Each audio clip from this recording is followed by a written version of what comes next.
We will call the Finance Committee meeting to order. Everybody have a chance to take a look at the minutes? Move to approve. Second. Motion is second to approve. Any discussion? All those in favor? Aye. Opposed? Motion's approved. Discussion and possible action on claims. Claims this evening are $13,751,045.12. That is because we paid the other taxing jurisdictions for their portion of the property taxes of $12,570,380.75. Move to approve. Second. Motion and second. Discussion. All those in favor? Aye. Opposed? Motion's approved. Discussion and possible action on regular operators licenses. Tonight, you're asked to recommend approval of one regular operator license for the period of February 25th, 2019 to June 30th, 2020 to Sarah Edwards, contingent on payment of any outstanding debt owed to the city and successful completion of the background check. Move to approve. Second. Motion and second to approve. Discussion. All those in favor? Aye. Opposed? Motion's approved. Discussion and possible action on temporary beer wine license for the Hudson Rotary Club for May 23rd, 2019. I'll move we approve. Second. Motion and second to approve. Discussion. All those in favor? Aye. Opposed? Motion's approved. Discussion and possible action on temporary beer wine license for the Hudson Hockey Association for March 30th, 2019. Move to approve. Second. A motion and second to approve. Discussion. All those in favor? Aye. Opposed? Motion's approved. Discussion and possible action on vehicle lease for Hudson Fire Department.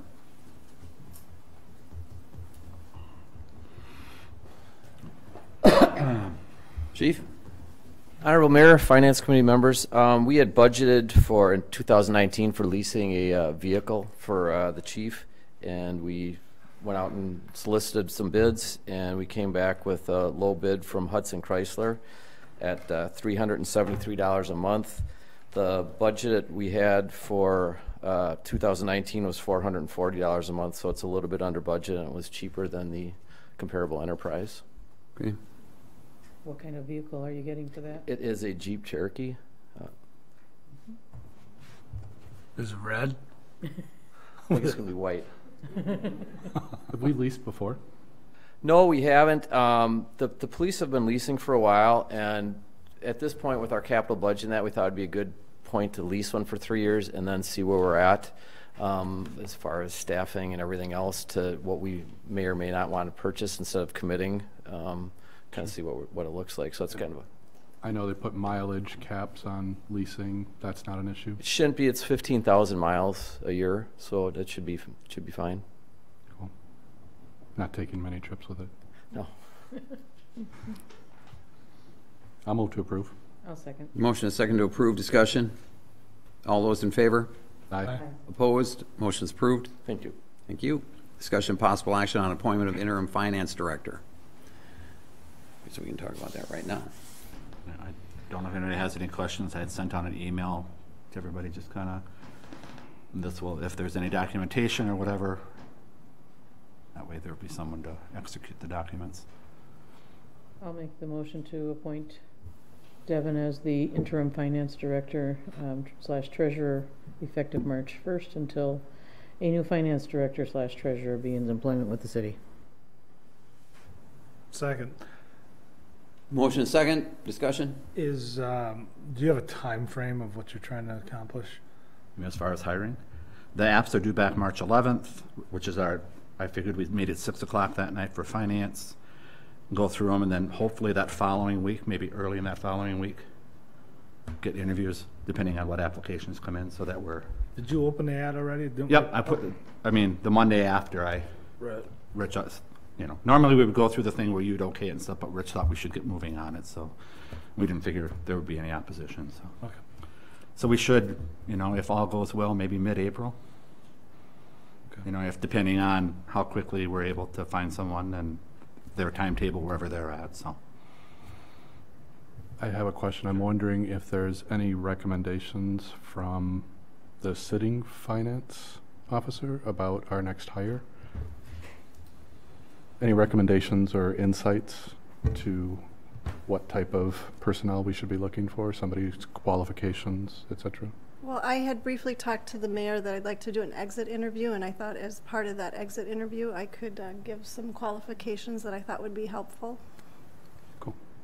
And there's been a few interview questions that Brenda and I have talked about adding to what we did last time. Just a couple things she's mentioned to me. And with the exit interview, I requested from the mayor that one council member also be in that exit interview. When is it scheduled? We haven't scheduled it yet. Would it make sense to have the finance committee do that exit interview, or is that? Well, you had set up the format, but I mean, that's kind of up to you guys. I mean, you Yeah. approved that form and everything Mm-hmm. but Gotcha. I you'd just have wanted to, throw I it mean, out. if you wanted to, that's fine, you'd have to notice it. Oh, well, that, all right. Because it would have to be a public meeting. Correct. That I mean, you could do it in closed session. pretty if you much, wanted yeah, to. it was closed session. But- yeah. Got it. But normally, I mean, you can do whatever you'd like, but if, you know, it could just be one member of the committee too, if that's what Brenda would like, so. I think it's going to depend on when you've got it scheduled for, who's available, and you Yeah. know, I mean, you know, Well, if Rich I'm can let me available, know, I'm- and then I I'm can willing. reach out to the committee, and then, Yep. Or do the two of you want to? Do you want it noticed and have it as a closed session meeting? It'd be up to you, you know, Do you think it's I don't necessary? think it's necessary. to have all three. You just want one council person? Okay. All right, any other discussion? All those in favor? Aye. Aye. Opposed, motion's approved. Discussion and possible action on dive team finances. This is somewhat came out of public safety. We wanted, and previous conversations we've had at council. Glenn Hartman is here, who's kind of been the, I guess, the leader of the dive team up till now. So the question was put to him: what do we do with the dive team if EMS is no longer, our St. Croix EMS is no longer? So I'd asked Glenn to put some numbers together to give us a starting talking point at where best to put the dive team, whether, and we can't obviously answer the EMS question, but would it go under the police department or could it go under the fire department? So with that, Glenn, if you want to go through what you handed out. Thank you. So you'll notice on the first page, I just had a transitional proposal, Hudson Rescue Dive Team, and there's 8 points there that are just kind of discussion points like Mr. Morissette talked about. So recommendation for transition to fire, police, or remaining with EMS. Discussions regarding a police-based reserve program versus full-time officers. I've not had a chance to review that with Jeff Willems. But that is definitely a discussion point that I'm going to need to, to really give you a well-rounded recommendation as far as where it should go. And then discussion regarding the rescue divers recovery system and the Swiftwater component that's also a part of the dive team. So there's also a Swiftwater rescue part of this. Myself and the fire chief Scott and I sat down and we've talked about this several times over the past year, even before the discussion of EMS came up, just as kind of more just the future of the dive team and other topics. But so I have had a chance to talk to Chief St. Martin about that. So I have some thoughts on that, in the future, if you would like to discuss that. So the other thing is number 4, current budget and equipment cost. So I've included that, and it looks like I had a chance to look that over. It looks like the EMS chief, he put in, essentially, Josh gave me, 1, 2, 3, 4 or 5 years of what they typically budgeted for equipment costs and replacement and whatnot. So it's started out at about $3,000. So it's fluctuated between like $3,000 and $5,000 over the years. So it looks like this in 2018, Josh put about $5,100 in there for just replacement of equipment. And that seemed to be a fairly good amount. Obviously, the equipment that we purchased when we first put the dive team together was bought in one lump sum through donations that I had acquired at that time, in 2000. So it's been just basically replacement of those, the equipment as it's worn out. So we've through donations and whatnot, our community, we have a state-of-the-art underwater communication system that we have that's robust and fine. So there really isn't, as far as a large startup per se, but rather more of just a kind of a continuation of the existing system. Now, there does need to be some discussion about if the fire department decides this is something that they are interested in, then the boat would probably be an issue for them, given the fact that the police department uses the boat currently as a part of their, law enforcement regiment. So it probably wouldn't work for fire. But Scott could probably talk a little bit more about that. Training costs for new divers. Well, let's back up on number 4. So I guess I put in the equipment total, $9,300. So if you were to take a brand new diver, a person with no experience, and outfit that diver, training, outfitting them, equipping them, you're looking at about $9,000. It's not a Per diver. per diver. Yep. What kind of turnover do we have in that? We don't have a lot of turnover. I've probably had many of the, we don't have a huge turnover of divers. I've got about a staff of about 10 divers right now, and we've probably replaced a half a dozen or so over the past 19 years. So these are they're all volunteers. They from around the county.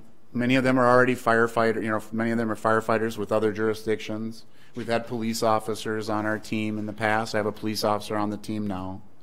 One of our officers from the Hudson Police Department is one of my divers. So, What does that makeup, I'm sorry, what does that makeup look like from your staffing? How many of your dive team staff are staff of Hudson, either PD or fire department? there's just 2 of us right now that are with the Hudson Police Department. I've had past divers from the fire department. They're still employed on the fire department, but they just are no longer on the dive team. Gotcha. The EMS has, obviously 2 divers. Josh was a past diver. He takes more of a support role now. Mr. Petit is one of our divers. So, Gotcha. So there's currently, is that 3 staff? yes. Okay. And then the rest are made up of divers from just around the county. Because when I first started the team, much of the money that we got was from United Way. And the agreement was at that time was to respond through the entire county. So we were the only dive team that was really available at that time. So we just agreed that if there was a mutual aid request from any jurisdiction in St. Croix County, that we would respond. Now the county has, St. Croix County Sheriff's Department has started a dive team. I don't know how robust it is any longer, but theirs is more of a underwater investigation and recovery perspective versus ours, which is rescue and recovery. And so we have divers that are also trained in underwater crime scene investigation, of which I'm one of those divers. So one of the costs that you'll see also on there is the training costs for new divers. Now, there really isn't a training cost for new divers from the standpoint of cost from the instructor, because I'm the instructor. So I completed that training some years ago. So training the divers, as long as I'm still involved on the team, there's no cost related to labor costs, I should say, relating to training the divers. So and that's been extended to existing EMS staff. So if somebody wants to become a diver that's on St. Croix EMS, I just train them if they're interested in becoming divers. Now there are costs, incidental costs, for the certification, to pay for the certification. That's not my, it's not my part of my control. But once they become an open water diver, then there is a requirement of other certifications they need to acquire: advanced, ice diver, rescue diver, and then crime scene, ultimately, if that's something that we want to pursue, especially if it goes to the police department. Out of curiosity, does the dive team in and of itself have any sort of licensure that falls under EMS currently, or is it more of just a certification per diver? Yes, it would be a certification per diver, and of course they're hired on, they're an employee of the city, obviously, from the standpoint of, any costs relating to workman's comp or something along those lines where they become injured. Yes, the amount that they're paid is a stipend. I believe it's about $20, I believe, is what Josh pays each diver if they go out on a call, and that's whether or not they're there for an hour or they're there all night. So just on the dive team roster, there's maybe 8 or 10. Just trying to remember, are those? You said there's 3 that are divers. What are the rest that are on the dive team? What's their role? Because there's like 10 of them, I think, on the payroll, 8 or 10. Yeah. So some of them are in a support role. Okay. So we've got support divers as well. So they might be dive team, their support staff, the dive tenders. So fire has helped us out in that, with our existing team. They've helped us with dive tenders. So that is a little bit different role, but that's a role that doesn't require really equipping them per se. It's just a body, and then they're trained on how to manage the ropes while the diver's in the water. So Glenn, is the hang up with the boat kind of putting the question of where you want to house it in your mind, the police department or the fire?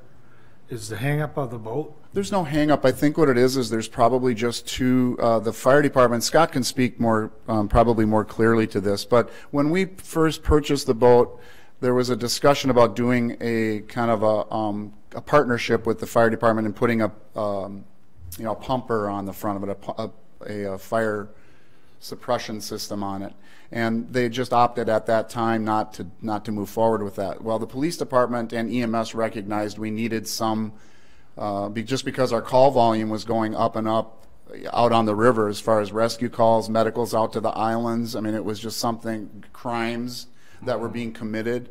It was getting more and more difficult to just commandeer a boat or to wait for one of the county deputies to show up. So at that time, it was a very smart move. The boat has been, a critical part of our role. So, but to answer your question, I think what you're getting at, I don't know if it's necessarily a hang up. I just think if it did go to fire, I'm not certain that the existing boat would work for what they need. Your boat, you're talking about the inflatable? No, I'm talking about the police EMS boat. Oh, the police, okay. But, yeah. Okay, so there are really 3 main questions that I think that we need to answer. 1, obviously, is do we keep a dive team? 2 is where do we house it? And 3 is can we budget it? I guess my opinion would be, probably the fire department in my head, but yes, we house it and then the budget is completely doable because I don't think we can have without a dive team living on a river like this. And most people who spend the summers out there, we need that.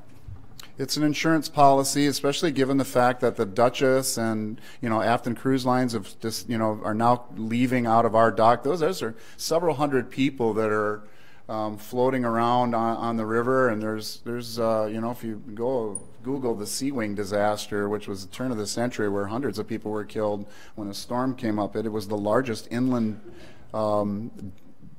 death number of people dying on a boat. Was here in this area, was down in Red Wing. If I recall, we had a mass mutual tabletop exercise with everybody in the county on this, and I think we scored higher because we actually did have a dive team, and that was the actual accident. That was it. One of the boats went down, and we scored pretty high with that. Yeah. it's an insurance policy. Obviously, we don't do, I mean, we do about a half a dozen call-outs a year for a variety of different reasons. We do get called for mutual aid around the county, but it's definitely needed. It's something I feel is important for our community. You know, we were the only volunteer team that dove on the I-35 bridge collapse, the only volunteer team. It was a great honor, and it was a great experience for us. We have very, very talented and professional divers. So, Randy, why do you suggest that it be put under fire? They're using it for crime scene investigation as well as other things. Why not police? To me, dive and rescue, to me, goes with the fire Fire department. department, okay. Come on up, Scott, and your opinion. Just to me, in my mind, it fits. And this is just very, very early on in talking about this, and Glenn and I have talked about it, and a couple of the main things are, you know, they've kind of, from what I see, have kind of been their own entity over the years, worked under the guise of EMS.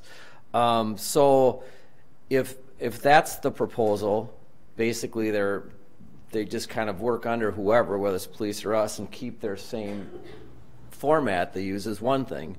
Now, then the whole other thing is if they become part of the police department or part of the fire department, and then we're more responsible for operations, it's you know, then it takes a whole different look, and we would look at it in a kind of a whole different way, how we would meld it into our system and how we feel it would fit.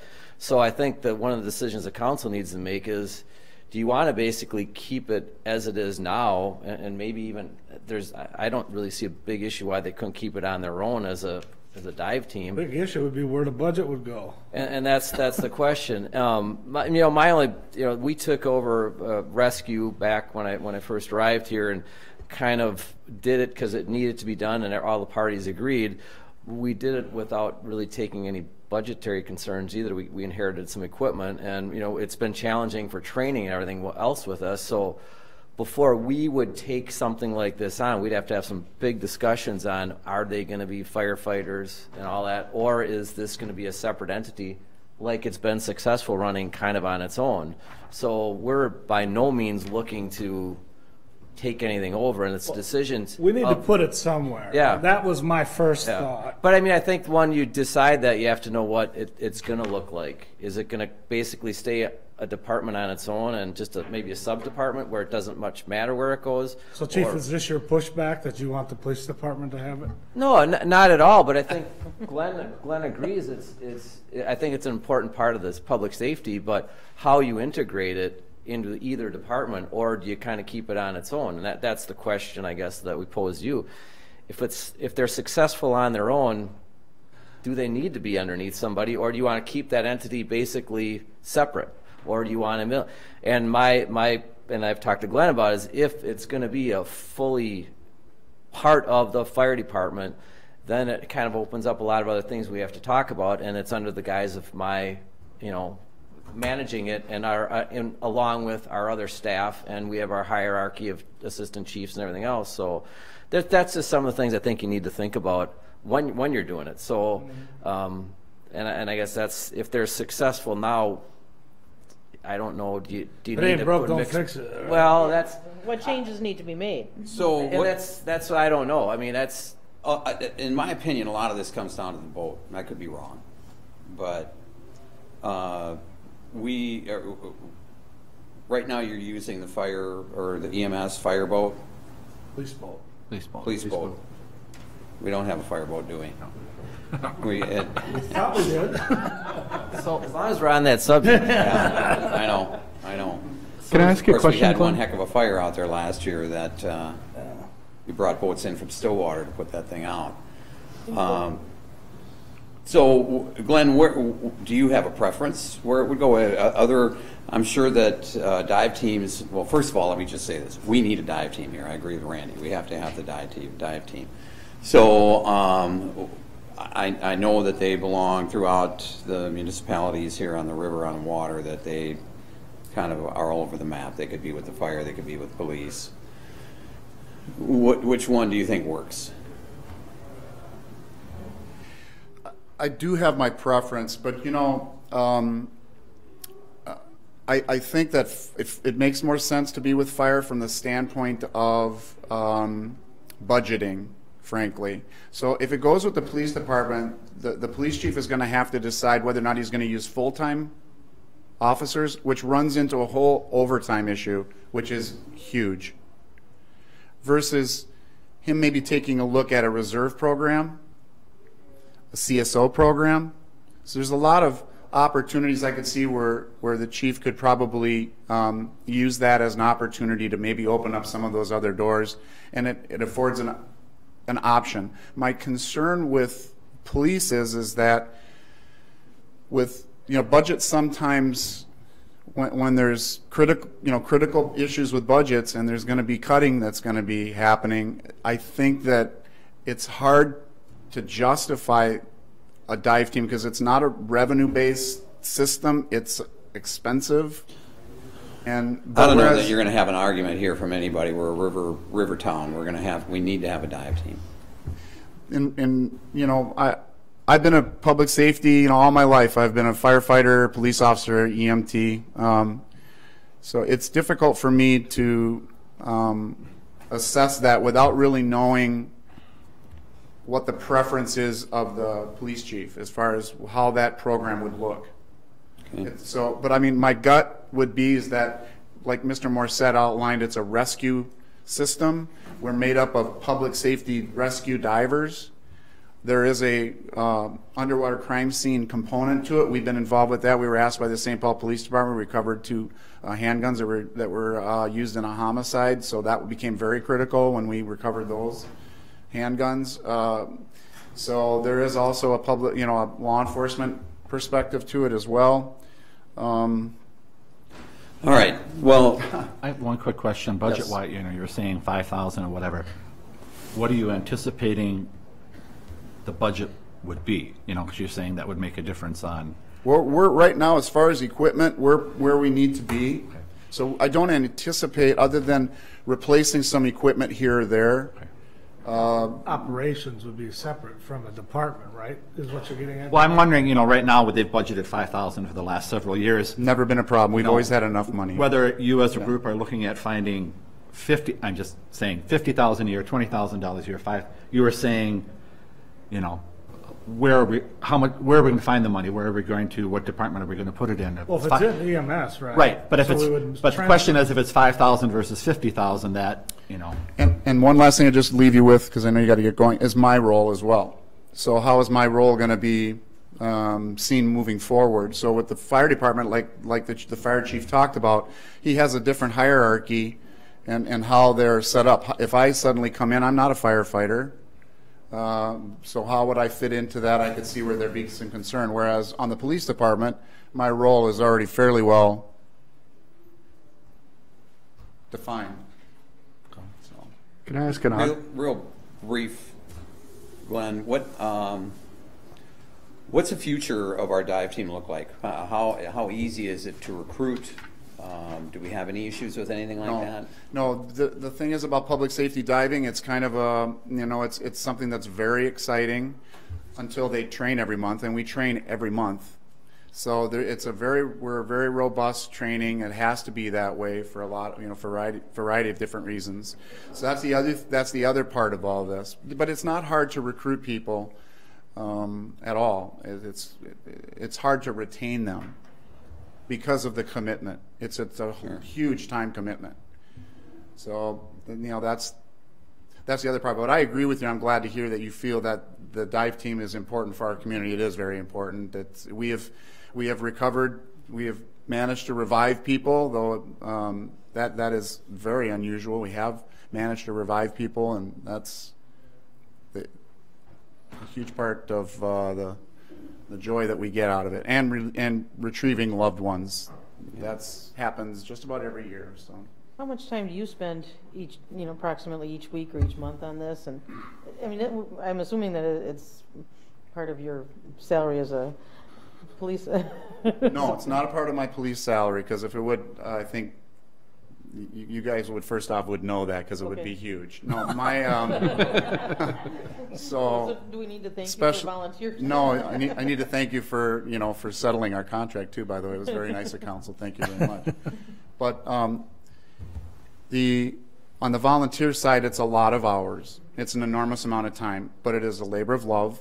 I started the dive team as a result of Ainsley Sterninsky drowning, if those of you remember Ainsley, and we just didn't have anything. And so it was the reason we did it was for righteous reasons, and then look what it turned into. I mean, look what happened with I-35, and it's just been a great experience. I don't want to see it go away, so I'm very glad to hear that this is something we want to move forward on. I think it'll be very easy for us to sit down with the chiefs and figure out a plan.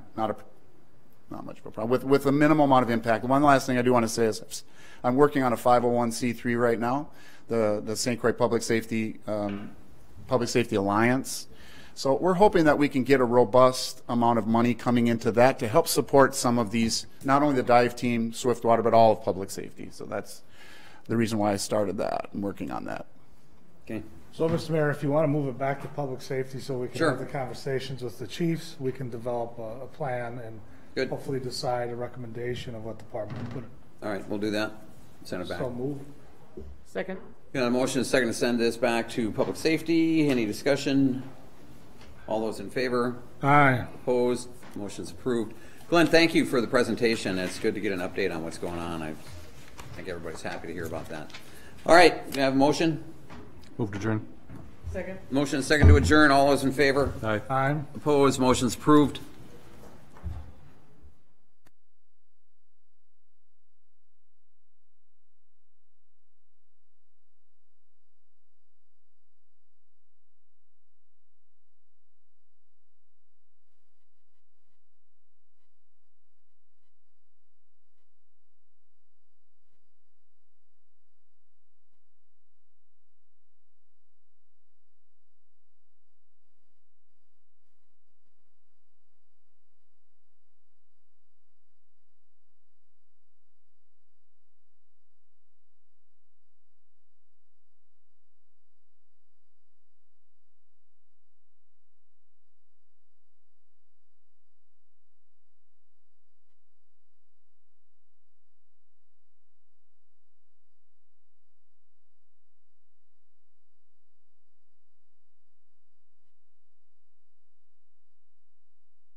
We'll call the council meeting to order. Everybody stand for the pledge, please. I pledge allegiance to the flag of the United States of America and to the republic for which it stands, one nation, under God, indivisible, with liberty and justice for all. Take the roll. O'Connor. Here. Morissette. Here. Alms. Here. DeZiel. Here. Weber. Here. Atkins Hoggett. Here. Hall. Here. All right, we have a couple presentations here tonight. The first is recognition of Police Detective Tracy Hall for being named Wisconsin Police Explorer Advisor of the Year. Chief. Hello. Thank you. Yeah, so Detective Hall is one of the lead advisors for our Explorer program, and the Wisconsin Law Enforcement Explorer Advisor Association takes nominations every year for different advisors throughout the state. And Tracy was nominated by her group of explorers, and part of that nomination is letters to the committee explaining why they think she's deserving of the award, and she was selected. So that's pretty good honor. I think exploring has been around in Hudson for many years. That program was also started by Sergeant Hartman, and he's the lead explorer. I believe Sergeant Hartman is also a recipient of this award a few years ago. Thank you. But in addition to that award, Tracy took a group of explorers down to the state competition, Wisconsin Dells, the weekend of February 8th through the 10th, 7th through the 10th, I'm sorry. And one of the teams actually finished first place in crime scene investigation. So with that, I'm going to turn this over to Detective Hall, and she can explain further about that competition.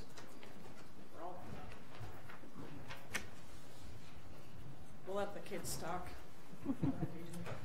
All right, so these are the explorers. We brought up a group of 11. We brought down 3 teams, and exploring is basically a program for 14 to 21-year-olds interested in law enforcement, and as a career orientation program. Little bit about the competition. Competition, like I said, was at Wisconsin Dells, Chula Vista, and we basically competed in bomb threat, hostage negotiation, traffic stop, and many other scenarios, and competed with teams around the state of Wisconsin. I think that's it. We brought back first place trophy in crime scene, and yeah.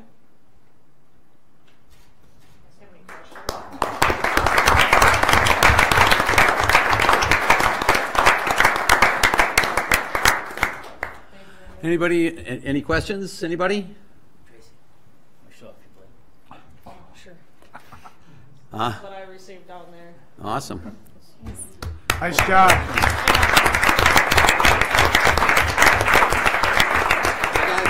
Just one second. I've got some Hudson pins here for each of you if you want to come up.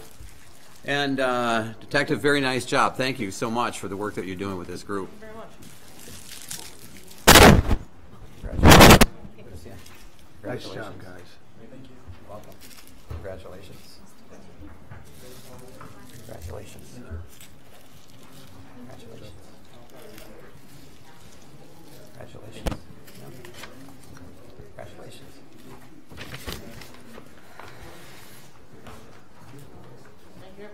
Thank you, Detective. Thanks, Chief.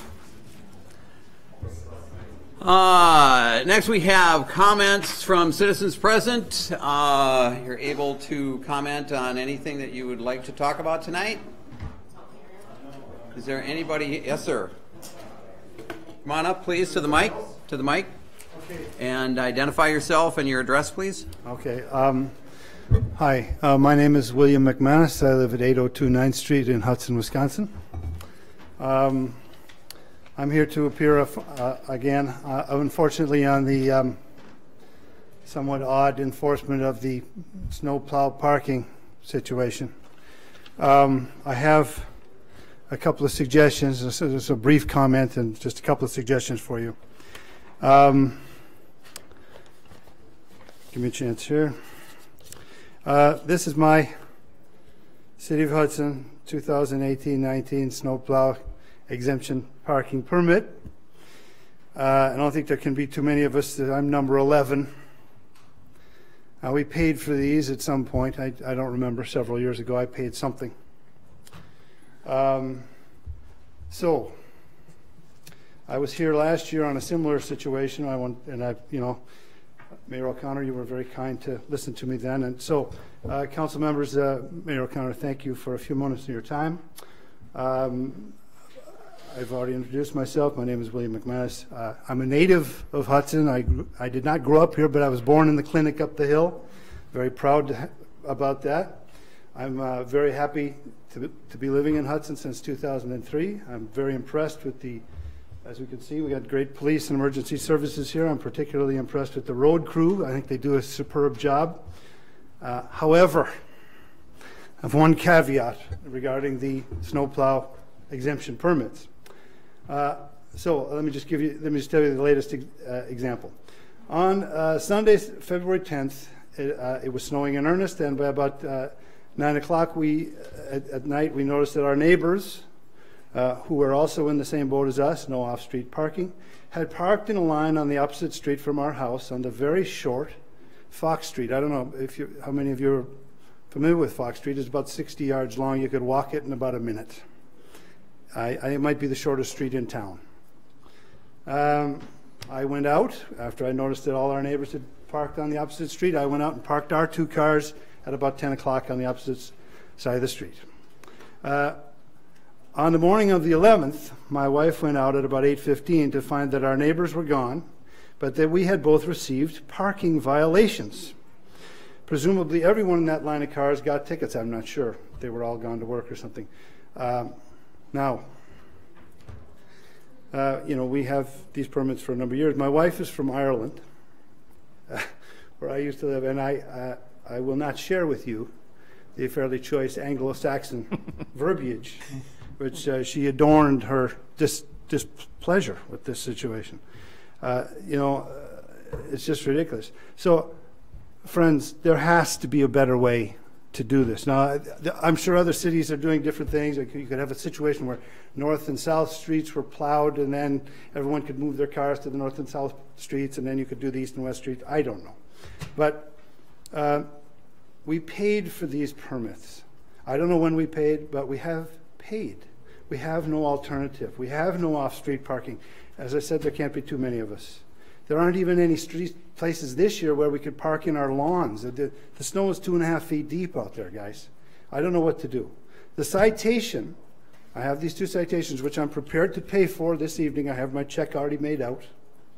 And I've passed my 10 days, so I've added an extra $10.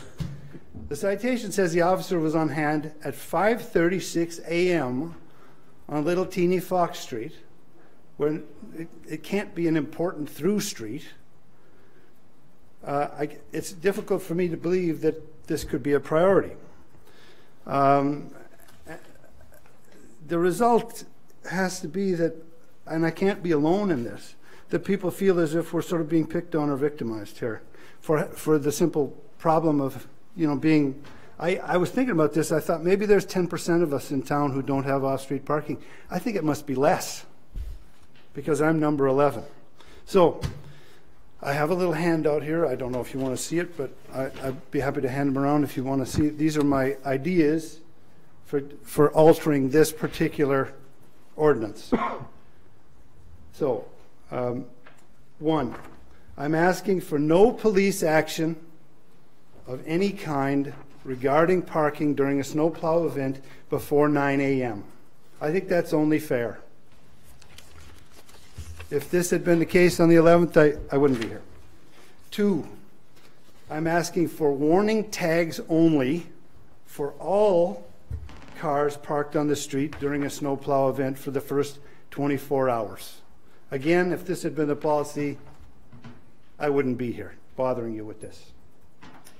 And the third idea that I have is that for those of us who have these exemption permits, don't give us any tickets at all during a snowplow event.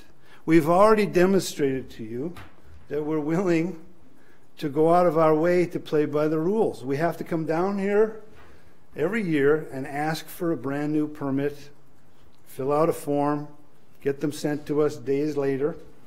I want to play by the rules, but when we do something like we did on the 10th, and then we still get a ticket, the obvious conclusion is that there's something amiss with the priorities or something. Or why are we wasting, valuable police time on a 60-yard long street? So one more point. This is parenthetical. It's not really related to the ticket thing. However, I finally got a snowblower. I've been trying like hell to clear the corner lot sidewalk that we have. It's about, I don't know, there's a couple hundred feet of sidewalk there. And I did it yesterday again. So this morning I came out, and the snowplow, who must have been going about, I don't know how you'd manage this. Maybe he went 50, 60 miles an hour down 9th Street, had blown large chunks of ice and snow across the sidewalk, not just in front of my house, but about 2 or 3 blocks long. So those of us that had already been out there with our snowblowers had to go out there and actually, you couldn't do it with my snowblower. I have to go out there and hand shovel it now.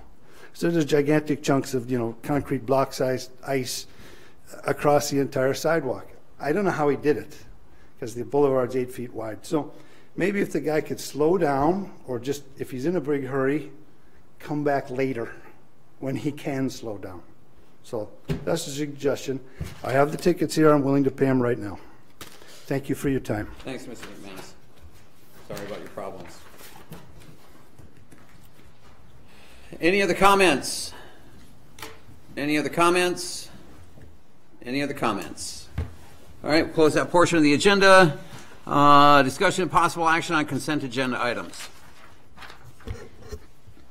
Consent agenda items for tonight's meeting are to approve the regular meeting minutes from the February 4, 2019 council meeting, to approve the following claims in the amount of $13,751,045.12, place on file the Public Utilities Commission meeting minutes of January 8, 2019 and February 12, 2019, Public Utilities 2018 fourth quarter report, approve the temporary beer wine license application submitted by the Hudson Hockey Association for their Hudson Hockey Sportsman Rifles scheduled for March 30th, 2019 at the Drewski Arena. Approve the temporary beer wine license application submitted by the Hudson Rotary Club for their Taste of Hudson event scheduled for May 23, 2019 at the Lakefront Park. Approve the operator license application submitted by Sarah Edwards. Approve the appointment of interim finance director. Can you pull that, please? Yes. Approve a vehicle lease agreement for the fire department. Approval to proceed with obtaining bids for the new fire station.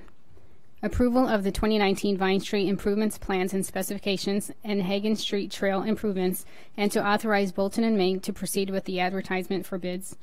Approve the appointment to the... Pull that item K, please. K, sure. Approve the appointment to the Downtown Design Review Committee. Approve the comprehensive plan request for proposals. Could you pull that one for me? Yes. All right. Is there a motion? Move to approve. Second. Got a motion and a second to approve with the exception of items H, K, and M. Did I get that right? Yes. Okay. Roll call. Morissette. Yes. Alms. Yes. DeZiel. Yes. Weber. Yes. Atkins Hoggett. Yes. Hall. Yes. Motion's approved. Item H. I just asked to have that pulled. I'm not opposed to it per se, but I just wondered did we have any other options that we considered? I didn't know if there was any alternatives to this. I know Devin's taken on a lot of roles over the years. And it's my understanding he already has a workload that's greater than one person. Just wanted to know if we had any other options. Historically, when Betty Caruso left and when Neil Sotis left, I filled in. It's really more so for utility billing and payroll, and a lot of the activities, will continue on. It's more so to have someone to, if there's documentation that needs to be signed as finance director or those type of things. Mm-hmm. So it isn't, Brenda's going to have everything ready for audit, so that's all be taken care of. So hopefully, as we said, we're going to hopefully have a fairly short turnaround this time. Sure, sure. So I just that'll didn't know help. if there's ever any other options that. You know, if it was going to be a long-term situation where maybe you were looking at doing something else, you could possibly go out and seek someone. You know, if you knew it was going to be 6 months or a year, I've seen that where communities maybe are going to do some restructuring or something. So but- internally, there are no really other options to consider. Yeah, there's the accountant who, you know, she's fairly new as well. But like I said, I'm going to rely on staff. I've already talked to the finance committee about it. I'm not, you know, I appreciate the fact that you understand there's a lot going on, but the fact that Brenda's going to have everything ready for Right. for It's just audit. Really, we have so much going on, like you said. When, for example, when Neil left, he left at, you know, in November. So it was, you know, that was a little bit more of a challenge because I had to get everything ready for audit on top of everything else. Whereas, like I said, Brenda's going to have everything done. So, but if I need help, I'll ask. I promise. Anybody else? You have a motion? Move to approve. Second. Motion second to approve. Further discussion? All those in favor? Aye. Opposed? Motion's approved. Item K. Item K, had a concern, and we don't have the minutes for the Public Works Committee out, but Paul and Sarah, you can help me remember. I thought we said that that bike lane was going to go straight, it wasn't going to go up on the sidewalk. Do you remember that discussion? Yes. Yeah, here it's described as going up on the sidewalk, but we specifically said we didn't want it to do that. Right. I'm glad you caught that. So now you could tell us why. I printed these out. Top one is kind of the current system, and I highlighted the current bike lane. And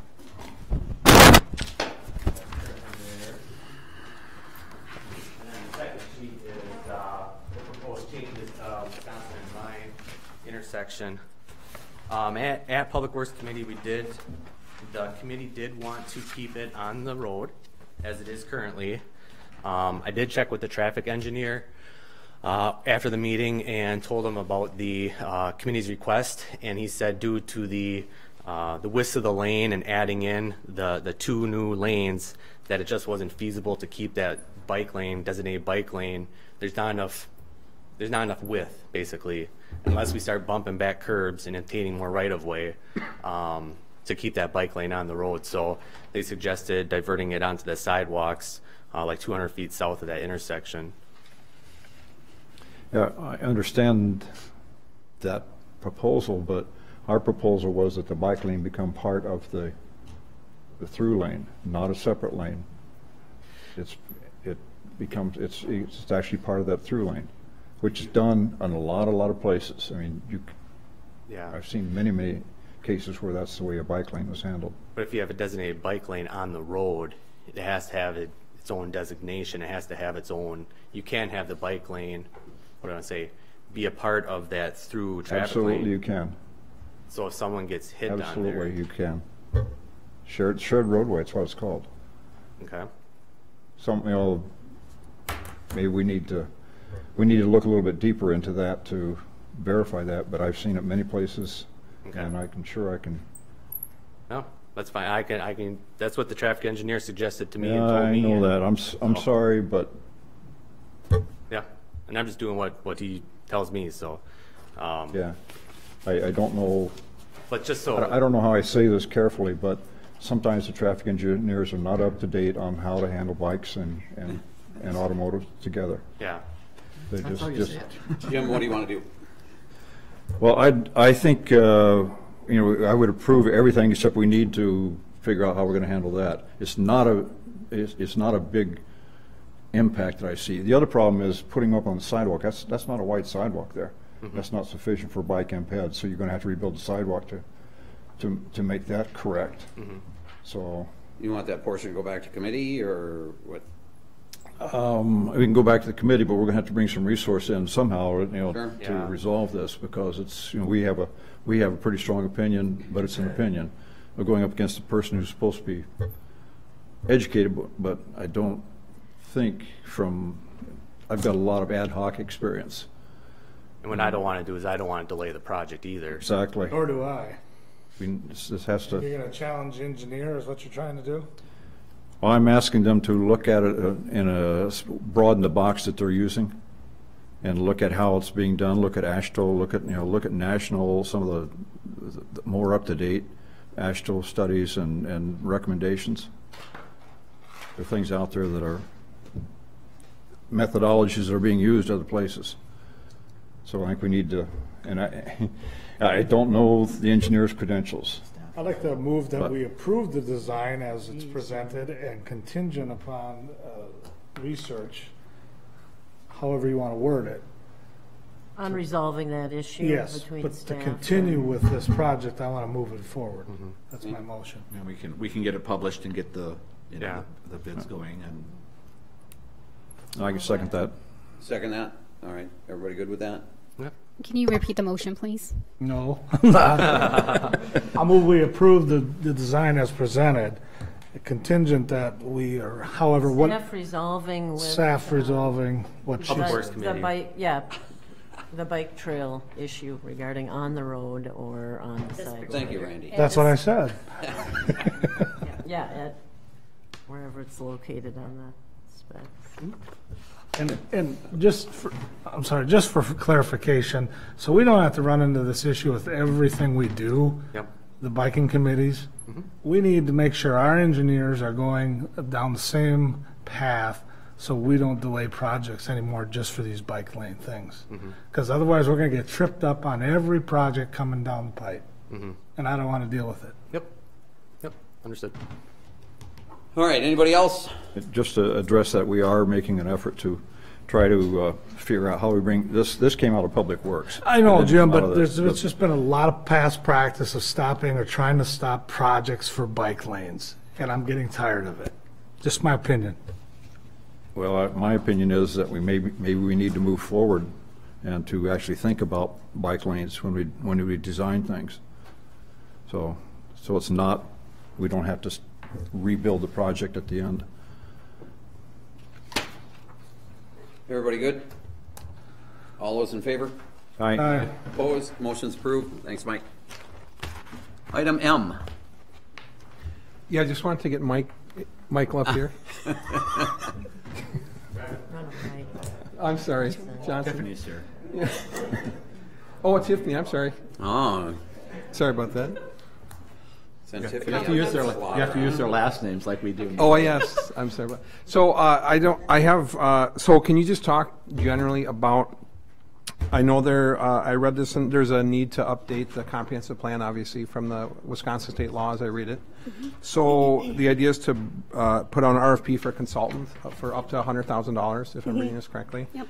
And then can you just talk about, and I read through this, but can you just talk a little bit about how you guys see this kind of playing out? And this is the first time I've been through a comprehensive plan, so can you just fill me in a little bit? I kind of want more education, not only for me, but for the folks watching tonight too. So. Funny enough, that's the same situation for me too, Paul. This is the first comprehensive plan I'm a part of. So if Mike wants to jump in and give some input, that'd be great. But as far as first steps go, once we get a consultant on board, they'd help set up a schedule, and we'd be able to reach out to community members, get some feedback from them so that we can actually write a document down that helps to outline what direction the city and its residents want to go within the next 20 years. If you have anything else to add. So the state of Wisconsin requires that municipalities update their comp plans every 10 years. So this will be, I've been through a few of these. Generally, they take time. You want to plan for time. You want to plan for a significant amount of public involvement.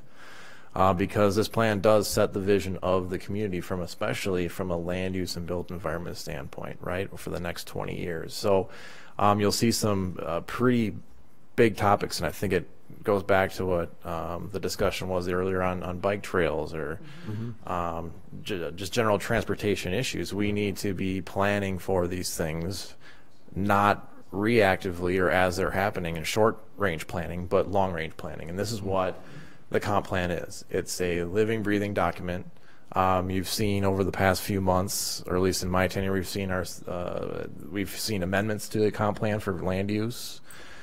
We've seen amendments to incorporate past plans that we've done, the downtown parking, the waterfront vision study, the Carmichael Road corridor study. So the idea is to pull from all those studies that have looked into the future, but also you want to have them in one place, and you want it to help guide your decisions, not only from a land use standpoint, but from an economic development standpoint, transportation,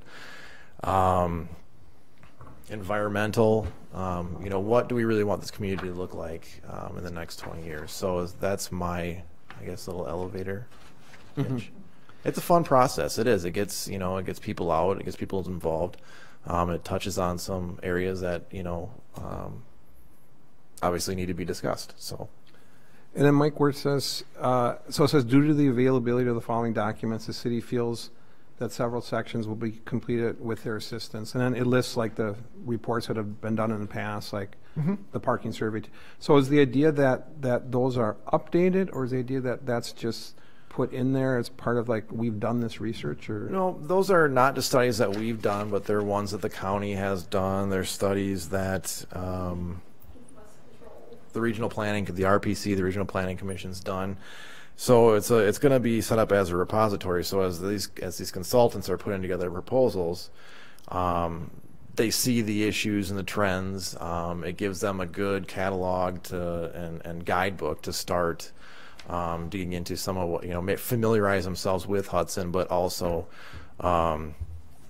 understand what some of those major issues are. And then is our role as council then, do we have any input into this, or is it something that's done kind of independently and then it's reviewed? How does that? It really depends. It depends on the proposal, right? Some groups will, the traditional comp plan process is you have, like a subcommittee that works through things. I've seen committees of the whole take charge and really drive the process. I've seen processes that really remove the elected officials out of it and just bring in the public and say, as long as you have somebody that can facilitate that discussion. I've seen that happen and be successful. I've seen online forums. And I really think it's a good idea, and hopefully the firms that are looking to put together a proposal will watch this, and I think that the idea here is to be open to different ways to engage the public and engage the council and plan commission and other committees within the city. Can I make a comment? Yeah, go ahead, sorry. Just so you understand, though, the statute requires public participation type procedures, and the consultant will work with staff to figure those out. But ultimately, the plan commission reviews it and makes a recommendation. Correct. And then the council adopts it or reviews it, and if it approves it, adopts it as an ordinance. Okay. So that's just the process. And then, are you comfortable with the $100,000? Like, is that a? That's an how amount. Does that number come? It has. The city's been through the past budgets, past 3-4 years, setting aside money. Okay. Leading up to knowing that we had to do this. Okay. So. We spent on the last one, do you know? I know that was 10 years ago. I don't think it was 100. No, I want to say it was 50 to 60, somewhere in there, if I remember right. Because I think we budgeted 30,000 2 years. So it was in that. And we maybe had to allocate a little bit more, but it was in that 50 to 70 range, I believe. But that was 2009. Yep. 9 The or 10. document, the bones of the document are good. The data needs to be updated. Obviously, we need to hear more from people now. One thing that we're already hearing about is public transportation, and I don't see anything in here specifically about public transportation, and I don't see the county's report. Yep, cited here. We can certainly add that to the, and that was a conversation that I had earlier today too. Yep.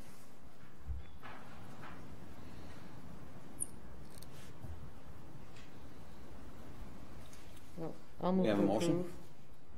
I'm sorry, Joyce? I'll move to approve the request for proposals. Got a motion second to approve. Just so everybody's aware, then when they get the proposals back, then you'll actually make the approval and the allocation of the money. And you're not actually spending the money right now, so. Any further discussion? All those in favor? Aye. Opposed? Motion's approved. Thank you. Well, now that we're through the consent agenda. Let's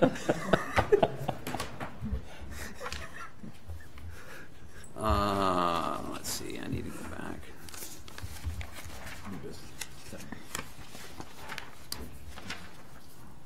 Okay. Discussion and possible action on approving Resolution 2-19, initial resolution authorizing the preliminary issuance of general obligation bonds for the acquisition, construction, and equipping of a new fire station in a maximum principal amount of $5,085,000. Sean Lenz is here from Millers and Associates to go through the information he presented earlier and then discuss each of the different resolutions that will have to be approved tonight. Thank you, Devin. Thank you, Mayor. Council, I think you've got hopefully 2 pre-sale reports, and they really work together. So I'll start with the Series A, but we'll really be talking about the finance plan overall and touching on both reports.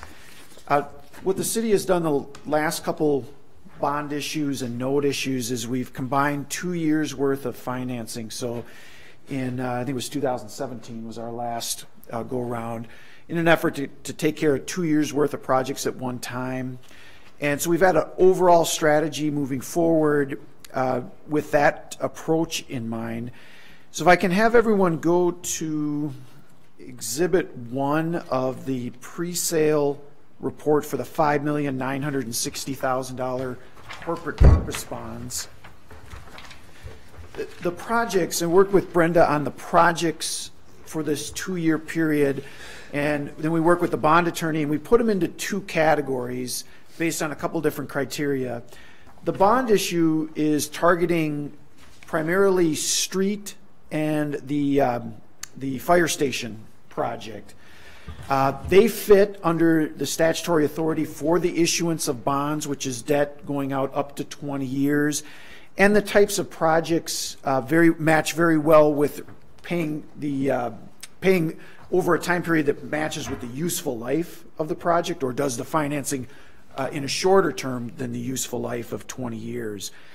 So in working with Brenda, if you look at the bottom of the page, we've put together the sizing of the issue with the $5,960,000.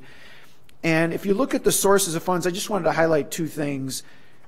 We're doing about $1.5 million, $1,550,000 in streets, but you'll see a good chunk of that, almost $700,000, is coming from state funding, and the remaining portion is for bonding. And then on the fire station, the project amount is at the $7 million, so where you see deposit to project fund.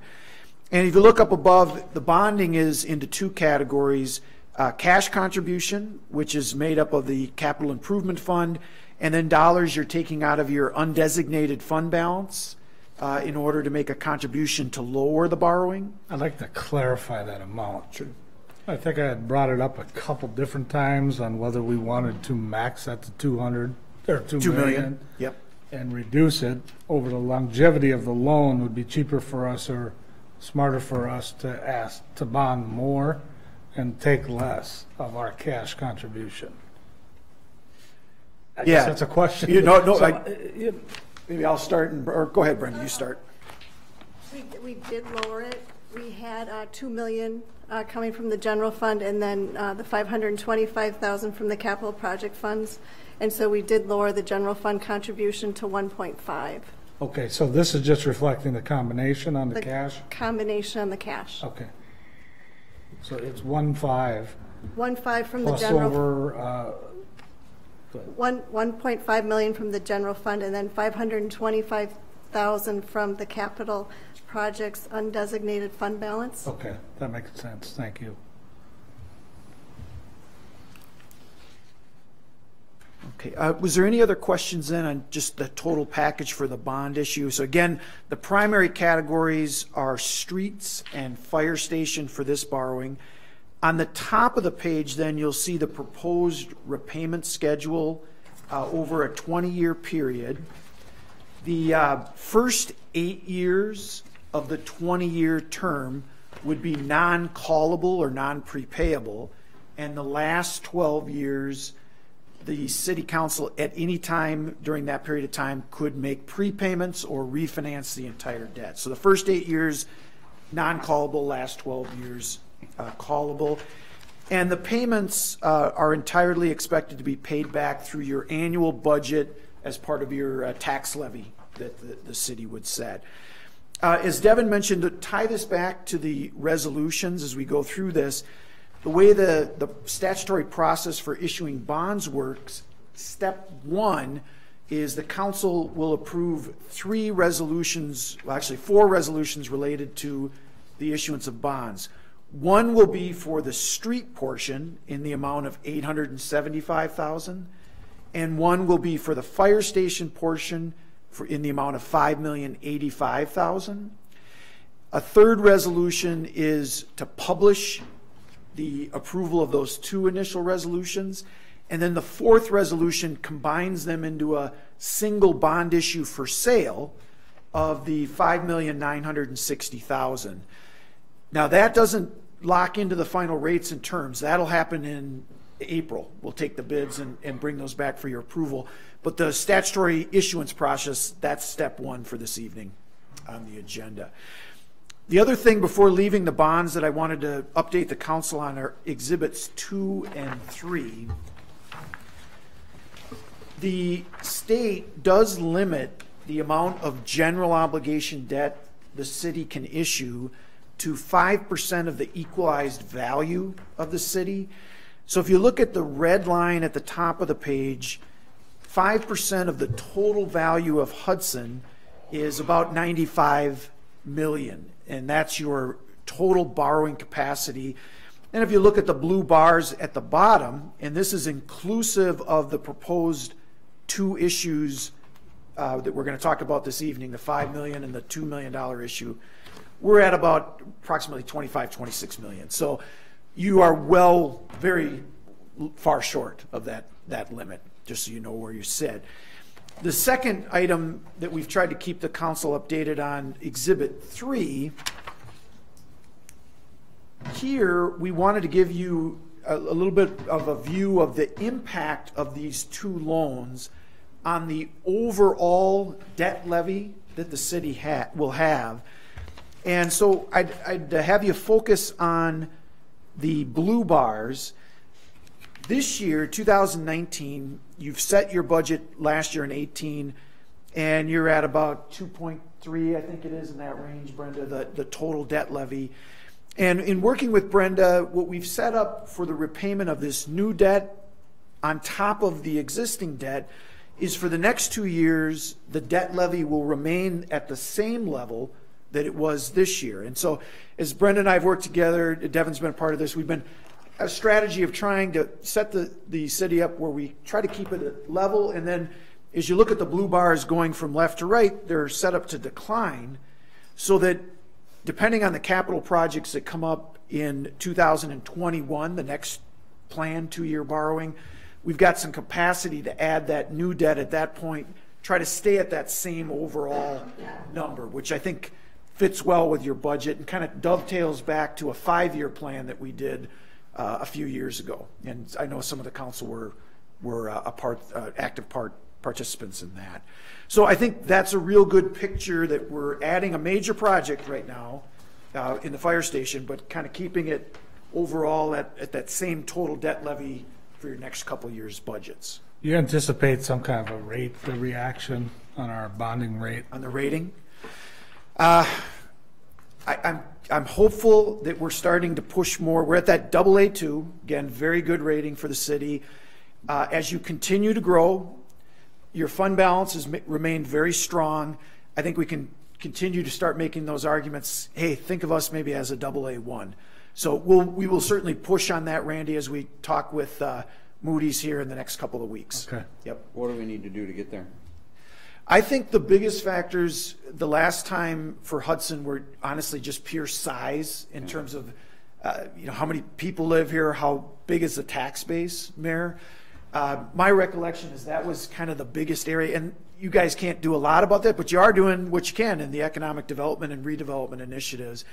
So yeah, they compare you to communities all across the country, and how much cash you have, the wealth indices of the people who live here, and that tax base are big factors. Some you guys have a lot of control over, some not as much. And so I think as you continue to grow, that's going to be what I think is the biggest factor getting us hopefully to that AA1. And again, why do we want that? Lower interest rates. That's really why we're trying to get those better, higher ratings. But again, you guys are at a very good point compared to many other communities with that AA2 rating. It's a very good rating. Any other questions on the bond issue before we'll move? Mary, is it okay to move to the notes and kind of talk about it all as one? Absolutely. Yeah. Okay. The second handout, the promissory notes, as we looked at the whole list of projects for 2019 and 20, some of the projects don't fit into the bond categories, and they tend to be projects with a shorter useful life. So they fit much better into another borrowing option that cities have in Wisconsin, which are general obligation promissory notes. So if you go to Exhibit 1, over the next couple of years, we have about $2,124,000 in capital projects. So these are vehicles, equipment primarily that are in this category. And we're going to pay that back over a 10-year period as you look at the top of the page, fully amortized over a 10-year period. And those exhibits that I just reviewed with the council, exhibits 2 and 3 on the other report, they're inclusive of the numbers you're seeing here. I didn't attach those same exhibits again. But the plan, again, overall was to have this debt and the bond issue fit into the overall debt structuring, with that keeping it at the same level and then falling in the future, giving you that capacity should other projects come up in the future. And just to finish up, if you go back one page to the schedule, the last thing I wanted to mention to the council, well, two things. One, there is the fifth resolution for this evening is to move ahead with the process of the note issue. And there's just one resolution for the council doing that this evening. And then for the schedule going forward, tonight's our pre-sale review with the council. If everything is approved on those resolutions, we will begin the process of putting all the documentation together, the disclosure to issue the bonds, and we'll be working with staff on that. That document, called the official statement, will go out toward the end of March. We will have a rating agency call, as I referenced earlier, and Randy brought up the rating, and the mayor had a question as well. We expect that to be at the very end of March or April 1st, and we'll get feedback to the council as to how that went. And then we're scheduled for the sale on April 8th. And on April 8th in the morning, we'll take bids on the bond issue and the note issue, work with staff on any adjustments that need to be made, and bring that back for your review the evening of the 8th at the council meeting. Okay. So I covered a lot of ground. I know I appreciate your patience on that, but if there's any questions, be happy to answer that. And then following that, Mayor, there's those, I believe, 5 resolutions for the council action this evening. Questions? Move to suspend the rules. Second. Got a motion and a second to suspend the rules. Roll call. Morissette. Yes. Holmes. Yes. DeZiel. Yes. Weber. Yes. Atkins Hoggett. Yes. Hall. Yes. Motion's approved. Rules are suspended. Move to adopt resolution 2-19. Second. Motion and second to adopt resolution 2-19. Motion and second. Discussion. All those in favor? Aye. Opposed? Motion's approved. Move to suspend the rules. Second. Motion and second to suspend the rules. Roll call. Morissette. Yes. Holmes. Yes. DeZiel. Yes. Weber. Yes. Atkins Hoggett. Yes. Hall. Yes. Motion's approved. Rules are suspended. Move to adopt resolution 3-19. Second. Motion and second to adopt resolution 3-19. Discussion. All those in favor? Aye. Aye.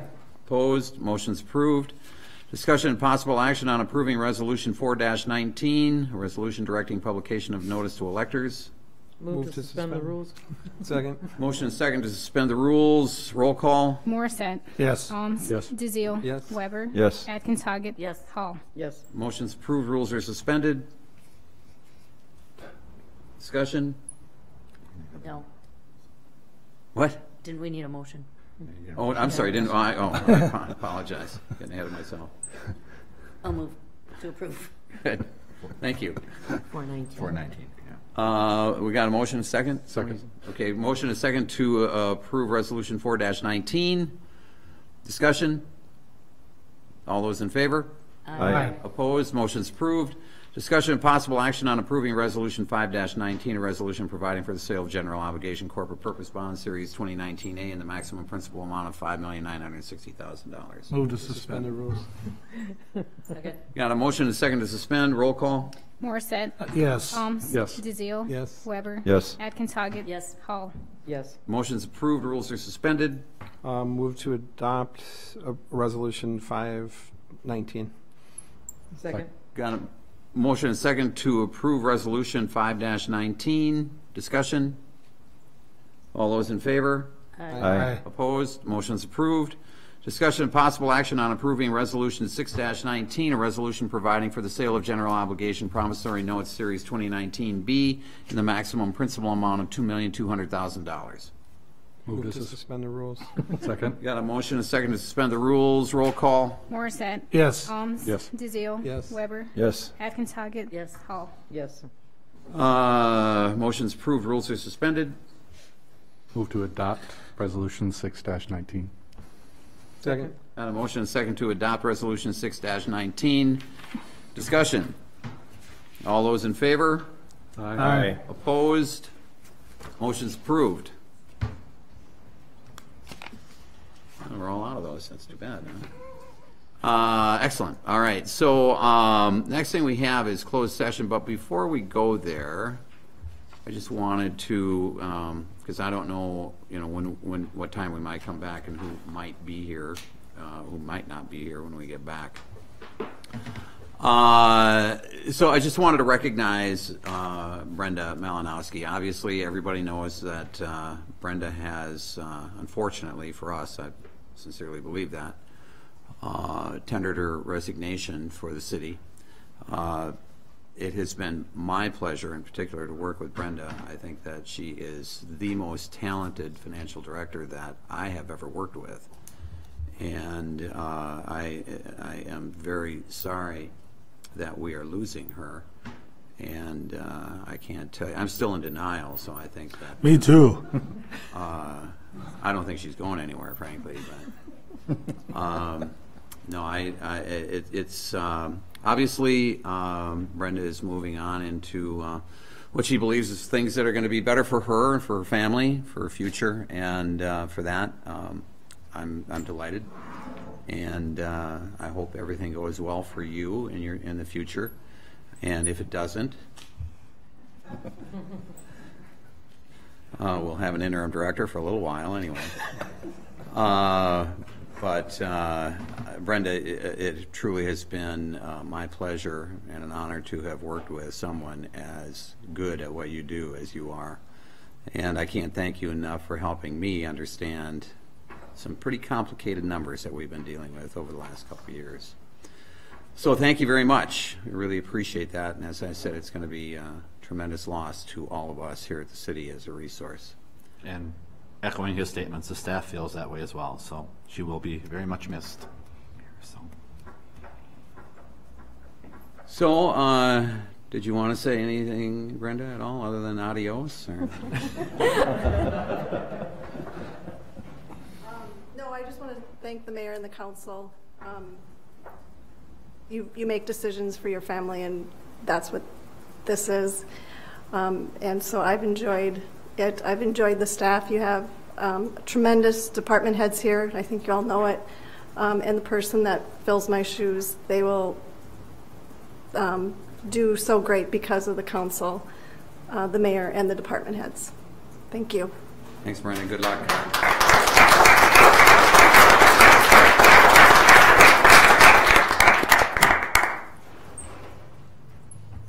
On that note, discussion and possible action on convening into closed session pursuant to Wisconsin Statute 19.85, Sub 1, Sub E, negotiation of development agreements between the City of Hudson and Clearview Developers, LLC, 517 2nd Street, 517 to 519 2nd Street.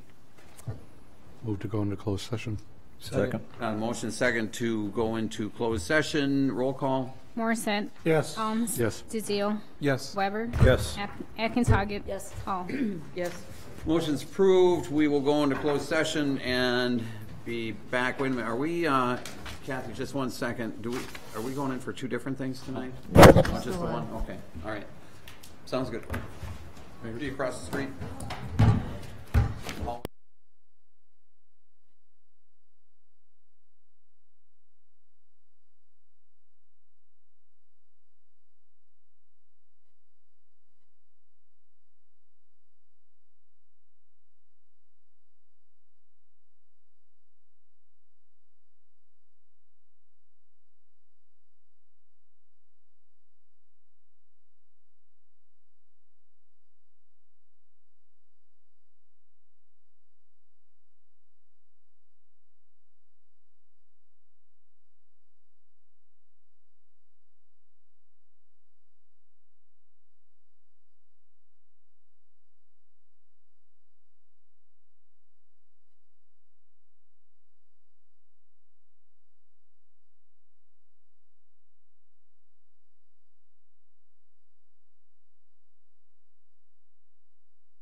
We are back in open session.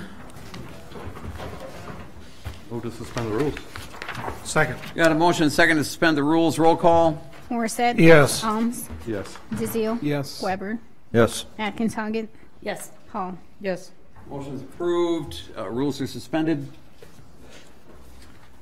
I guess I am just moving to Adopt the resolution. adopt the resolution. What resolution? 7-19. 7-19, thank you. Second. Got a motion and second to adopt resolution 7-19. Discussion. All those in favor? Aye. Opposed? Motion's approved. Any other announcements? Anybody? Anything? Just recognize Hudson High School's got some Yes. excellent sports going on, state-bound hockey, both women and men, and basketball, I think gymnastics. Wrestling did well. Wrestling, yeah. We're The doing dance very, team very took well. second at state in both. It's the first time that's happened. So. What's that? The dance team Yeah. took second at state in both. That's the first time any high school in Wisconsin's placed in the top 5 in both. Wow. 2 of the 3 categories. Awesome. We got it. Okay, I've got Yeah. I've got some things that I'd like to bring up. First of all, most of the employee performance evaluations have been done, but not Devon's. So I'd like to propose that we. Oh, you've already. Well, Rich is working on it right Yes. now. Oh, okay. Yeah. Oh, yeah. All right. So, what's the process? I mean, will it be discussed with the council, or shown you to know the what? council, or That how does part that I work? don't know. It was just going to be, up to this point, just a discussion between Devin and me, but if you guys think that we need to have that. We can provide copies if you want. And Okay. All right. I'm just wondering what was going on and Yeah. how it was going to be done. So, yeah, I would in the like past, to see it. normally it's been the mayor and the administrator, but Mhm. you know, obviously they're confidential, but you're welcome to have Okay. copies of them. So. Mhm. Okay. And then, Rich, I want to thank you for canceling the EMS ad hoc committee meeting today and rescheduling it for March 11th. I think that was the appropriate decision. Will the public input agenda item be on the March 11th ad hoc committee agenda and also on the council agenda this evening? Yeah, same thing. For It both, was- it was on both both. places? Yeah, Yes, okay, yeah. good. So, Oh, and, so I want to make sure there's enough time for everyone to And I will get that on the comment. website tomorrow. Yeah. Okay, good. Is although the legal requirements were met for scheduling the public input on the EMS issue at the canceled meeting, I don't think the spirit of the law was honored, and I want to invite the public to the March 11th meeting to give us input on how we should deliver ambulance services. I noticed that the agenda item was announced on Wednesday right after the last week's paper was printed, so it did not appear in the paper. I hope the Star Observer publishes a notice about this opportunity for public input. I want to know what our citizens are thinking, and believe the other council members would like to know too. I have some concerns about how this process has played out. I've struggled with how to bring this up, but I believe there have been some things going on behind the scenes that need to be brought into the open before the public input session. The council has tried to keep the RFP process for ambulance service open and transparent, since that is what citizens have requested after the previous process. I can't help but believe, based on the events as they have unfolded, that there's a coordinated effort at some level to undermine our option to maintain a publicly operated EMS and to back the city into a corner where the only available option is a contract with Lakeview EMS. It started with the town of Hudson contracting with Lakeview and subsequently pulling out of the contract with the city of Hudson and St. Croix EMS. One of the town board members has told several people that Mayor O'Connell approached the town board supervisor and suggested that they contract with Lakeview, undercutting the contract with our city. The town board implemented that decision. As you know, the EMS business model relies on these other municipalities for economies of scale and for revenue. Removing even one of them weakens the financial foundations of our business model, making it more difficult to come up with a fair cost to the partner municipalities. This takes away 2 sources of revenue from St. Croix EMS, patient billing from the lost runs, and the payment the town of Hudson makes as part of the contract. The next step that hurt St. Croix EMS was the announcement that Lakeview EMS was going to take all of the interfacility transfers out of the hospital. These transfers are an important source of revenue that has helped St. Croix EMS keep the cost to the municipal partners down. This announcement was made at the meeting to assess and discuss the proposals and looked to be strategically timed after the RFPs were in, and it was too late to modify them, which forced one of the potential services to back out of the RFP process. In taking these transfers, Lakeview EMS is not licensed in Wisconsin to do critical care transfers, and yet they are doing them even though St. Croix EMS is licensed and available to do these transfers. In addition, they have not submitted an updated operational plan for the town of Hudson, which is required by the state, before taking 911 calls in a new area. Why aren't they playing by the rules? According to our request for proposals, our service provider must conform to Wisconsin law at all times. Patients have a choice of ambulance service when getting transported from the hospital. Patients should be offered a choice of services that are licensed for the level of care needed when they need to be transported to another facility. The choices have now come down to keeping St. Croix EMS or contracting with Lakeview EMS. The city is not required to take either of the proposals. We can reject all proposals and make a new plan. St. Croix EMS utilizes a quick response vehicle so that a paramedic gets to the scene ahead of the ambulance. Lakeview's model calls for the paramedics to be in the ambulance. We have 3 ambulance services in the area that are doing well with community support and reasonable fees to the partner municipalities, New Richmond, Baldwin, and River Falls. I propose we apply their models to our service. If they can do it, we can do it. We need the community support to make that happen. We need to protect our city residents' health and safety and future access to care. We also need to protect the city's future financial interests. If we contract this service out and subsequently sell our ambulances, it will be extremely difficult and expensive to rebuild our service. In addition, once an initial contract has expired, there's no guarantee that we can contract for the same services at similar rates, which may put us into the same bind again. We cannot risk that for our city. I would like to invite everyone to attend the meetings on March 11th and express their opinions. If someone is unable to attend, they can send their input to a council member with a request that it be entered into the record. Thank you. Anybody? All right. Well, first of all, there are a couple things that I would like to say. I don't particularly like the fact that you are suggesting that I was the one that was the impetus for the town of Hudson moving their service. Well, that's what one of the supervisors Well, you know said. what? You know what, Joyce? Really? You haven't even asked me that question. You're listening to some supervisor out there? Okay. Really? All right, well, you haven't then- even asked me the all right, question. then I'll ask you the question. And the answer is no, I did not do that. Okay. Then All right, and I'll tell you exactly how this went. About a year ago, Jeff Johnson and I were talking, and we were talking about EMS, and we were talking about the contract, and I had asked him if he had ever read the contract, and he said no, he had not. Mhm. And he asked me if I would send him the contract, which I did. And like I said, that was about a year ago. All right. And after that, we had a discussion, and he said that he read the contract, and he said, I can't, after reading this contract, I cannot believe that your council did not take them up on their offer. All right? And that was the end of the conversation. Okay. Until Jeff happened to, I'm sorry, I was watching one of your ad hoc committee meetings when Mr. Trimble from the town of Hudson, one of Jeff's constituents, went off gratuitously on a bunch of old white guys, as he said, that were running the town of Hudson. You may recall that meeting and that discussion, and had nothing to do with EMS. He just went off on the folks that were running the town of Hudson out there. And I can't remember everything that he said, but it had to do with the taxation and the fact that they were at levy limits, and because they had not been increasing taxes over the period of time when they instituted levy limits, they got stuck in the cycle that they're in right now, and they are currently at levy limits, and of course for the first time, as you all know, had to borrow money in their history. First time in their history they had to borrow money, and that was for road repairs because they couldn't get a referendum passed in order to pay for road repairs and go beyond levy limits. So I just happened to give him a call the next day and asked him if he watched the ad hoc committee meeting and what his reaction was to Mr. Trimble going off on him and the rest of the members of the board. He advised me that he had not seen that and asked me if I would send him the link to that meeting, which I did.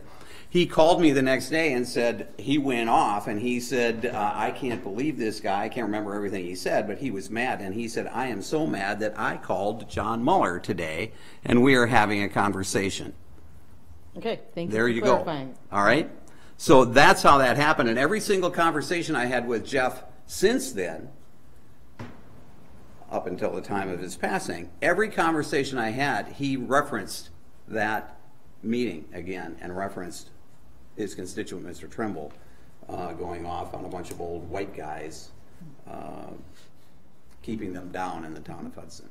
That's Okay. Well, my how goal that is to keep transpires. this an open process. So, well, yeah, well, that's great. Open to the extent that you start throwing accusations out without even talking to me. You listening to somebody, you believe what somebody else had to say out there without even coming to me and asking me. Well, I'm I reporting don't what particularly okay. appreciate that. All right. Well, I apologize, and I'm glad that we've got this out in the open.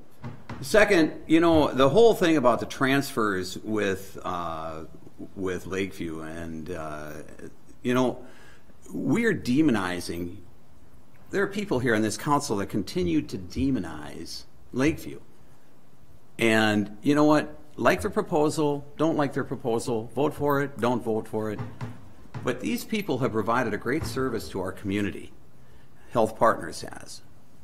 And Lakeview is a part of Health Partners. And you know what? And I'll tell you, when we have public comments, we are not going to be tolerating anybody demonizing anybody.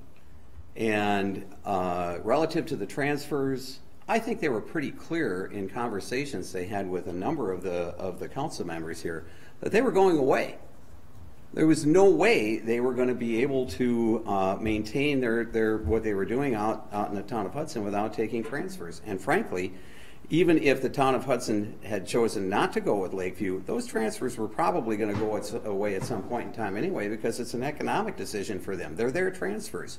So rather than beating these guys up about taking transfers that belong to them, I really think that this group, as well as our EMS service, should be thanking them for sustaining our service for as long as they did by allowing our service to use their transfers. They didn't have to do that. They kept this EMS group of ours afloat for many, many years by allowing them to have their transfers. And nobody acknowledges that. And I think that we really need to be thanking them for what they did, because they provided a great service to this community. So, you know, as far as transfers, there's nothing underhanded there. Everybody knew they were going away. Everybody knew that. If you didn't, you had your head in the sand. I do want to piggyback on something. Is this okay that we're talking? I think the mayor was entitled to respond to those comments, but we can't really discuss the issue substantively because it's not on the agenda. Okay. All right. Any other comments? I'll move to adjourn. Second. We got a motion and a second to adjourn. All those in favor? Aye. Opposed? Motion's approved. Thanks, everybody.